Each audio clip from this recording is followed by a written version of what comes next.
I'm not gonna jump over 3 lanes. We're not giving up state secrets by indicating. We wanna be predictable. Welcome back, I'm Tedward, and today we're gonna do something really simple. We're just gonna learn how to safely merge onto a highway or freeway if you're from California, and learn how to use the highway properly, because a lot of folks have a big phobia of getting onto the highway. I know that, my mom definitely does not enjoy taking freeways, although it's necessary in a lot of our daily driving. And if you're not an enthusiast and you don't enjoy driving, it can be incredibly intimidating. So maybe you're watching this video just because you thought, hey, I need to learn how to safely get onto the highway without fear. Or maybe someone sent you this video because you scared the heck out of them by standing on the brakes on a merge. And we don't want to cause any accidents. So let's get out there, talk about what merging onto the highway is all about, and we'll do it a couple times and try to get you more confident and comfortable using the highway system. So first, we'll start up my Honda. And don't worry, it's a stick shift. That has nothing to do with this video. So we're approaching our highway on-ramp, and before we even get on it, what is the purpose of an on-ramp? It's simply to allow us to match the speed of traffic. The scary part is that we don't have the right of way. We have to yield to the traffic on the highway. So that's why I think a lot of people get intimidated, because they think, well, I don't have a place there. It's not a dedicated place for me yet. But your fear response sometimes is to stop if you get nervous or scared because a tractor trailer is coming up next to you. That is the wrong response, because the less differential in speed that we have between our friends, that's a very final destination for this video, the less differential in speed we have with the traffic that we're merging with, the safer we're gonna be. We don't wanna stop because we don't wanna get rear-ended by someone behind us. That's insane, because they are looking off to the side. They're starting to check. So we're approaching our merge, we're starting to check, we're gonna start adding power. Now, we're gonna use this merge lane because it's the runway we're given to get up to speed. Now, there's some tractor trailer over here. We're gonna yield to him by safely moving over. And we'll glide back into our lane here. But what we don't wanna do is we don't wanna just get on the highway and immediately move into the second or third lane, because chances are you're not going fast enough for that yet. If you're going 40 or 50 miles per hour, you belong in that merge lane. You belong gathering speed until you're at the speed of traffic. Let's try again. So we've got a nice straight shot of an on-ramp down here. So we can collect most of our speed just by this. We don't have some speed limiting turn. Throw on our indicator, we'll check our right lane. We've been given space. Great. We're gonna use the lane that we've been given, and we're in. It's very simple. We don't wanna make sudden adjustments to speed. That is what's gonna get you. Sudden adjustments to speed, standing on the brakes, crazy acceleration when it doesn't call for it, that's what's gonna cause an unpredictable scenario, which could result in an accident. So if that right lane wasn't available for us to merge by the time our lane ends, we can predict that by checking our mirrors, checking our over our shoulder, and just reducing speed by lifting off the throttle. Because if that car is gonna maintain his speed and you reduce yours, well, you're just gonna let them glide past you and you're gonna slip right in. Let's jump off the freeway and get back on. So we've got our indicator on, we're using the dedicated lane, we're not waiting till the end to move over abruptly. No, we're gonna follow the lane. Let's jump on again. Now we've got some more traffic. Hopefully we can encounter a more of a challenging scenario. We've got a state police officer ahead, which, police always kind of add some more complexity to situations because people behave weird in front of police. But right now we're getting on the freeway, we're going pretty slow. I'm looking at my mirror, I'm looking over my shoulder, I'm checking what's in front of me, because if he stops, we've got problems.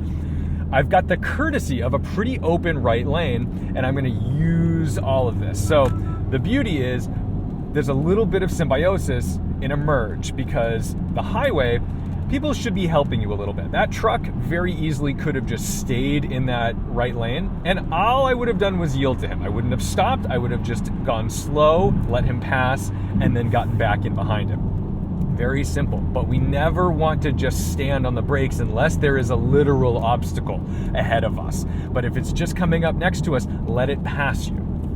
All right, now we're gonna get off the highway and we're gonna try something a little more complicated, because this is an on-ramp and an off-ramp that shares a lane. So we're looking for traffic to make sure that we're not gonna be, competing. We're gonna gently glide in here and we're gonna get off the highway. Then we're gonna go back around and we're gonna merge onto the highway on the same situation. That's probably one of the more common, complex, and scary types of merges that people encounter on a regular basis. That keeps people from being confident and comfortable on the highway. We're also merging here. This car has the right of way. We're gonna slow down to kind of match speed and make sure that we're good. They're gonna jump on the highway with us, so we'll see how they fare.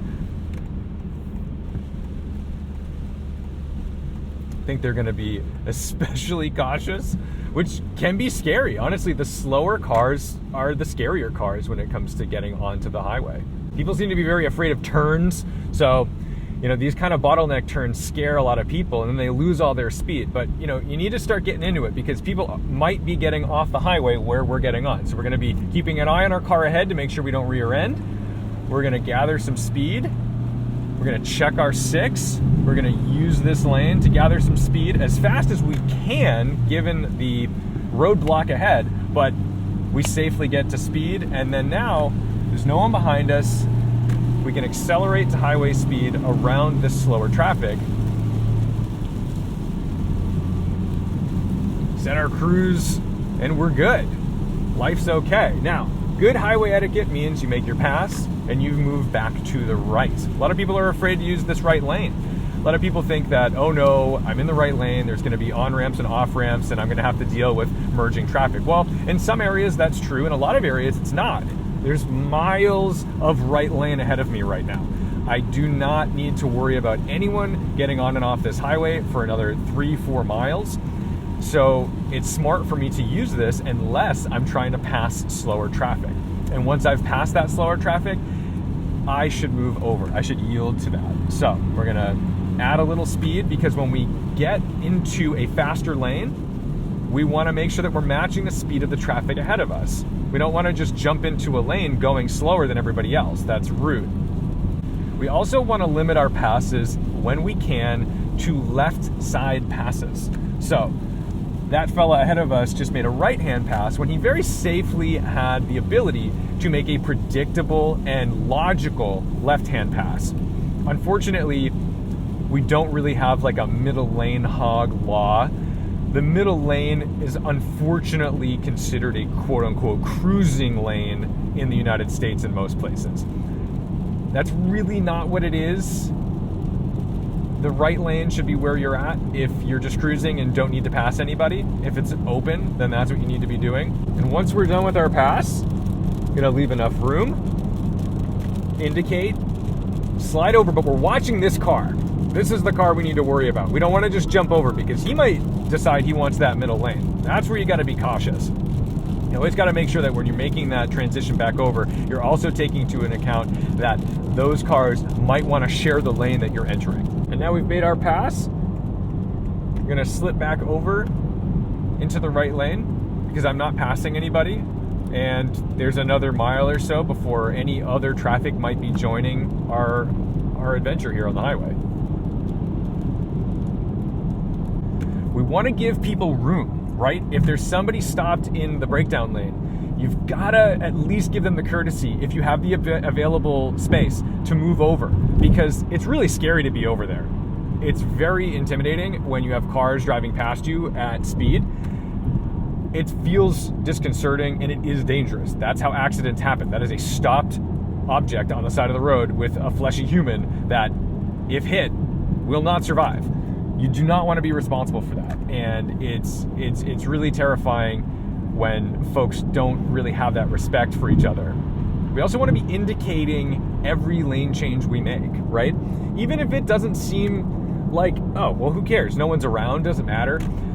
We're not giving up state secrets by indicating. We want to be predictable. Even in situations where there are no cars around us, it's just a good habit to always use your indicator. We do not want mixed signals on a highway. So let's be motorists in the right lane with merging traffic. Now, if I were being blocked in here, I would simply just release throttle like I'm doing now, allow this car to gain speed, because that's what they're going to do. They're going to get up to speed. His goal is to go the speed that I'm going. So chances are I'm only going to lose a couple miles per hour if I don't have the lane to just move over, which I do. So off we went. Not a big deal. Cool, check, move back. So just keep it simple. We're not going to make crazy adjustments to our speed. We're just going to be accelerating onto the highway. We're going to be looking at the cars in front of us to make sure that we're not just focusing on the cars behind and over our shoulder. We want to make sure we don't rear end somebody who makes a bad call, because it happens all the time. But we also want to be starting to match the speed of traffic. And matching the speed of traffic means predictably accelerating into that first lane. And we want to utilize that merge lane as long as possible before we jump into the first lane. And then if we have to pass traffic in that first lane because they're going slower than we'd like to go, we indicate, move over, and then we indicate, move back.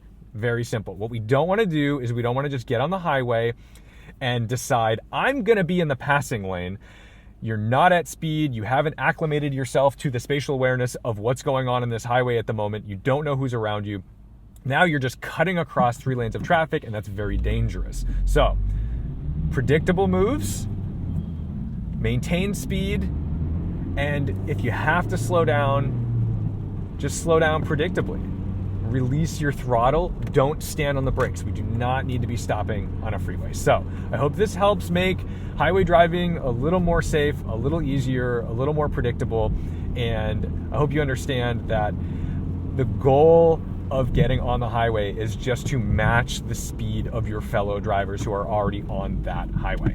It's not to have some sudden speed change, because sudden speed changes are dangerous. So thank you so much for watching, liking, commenting, and subscribing. Don't forget to respect the drive, and I'll see you in the next one.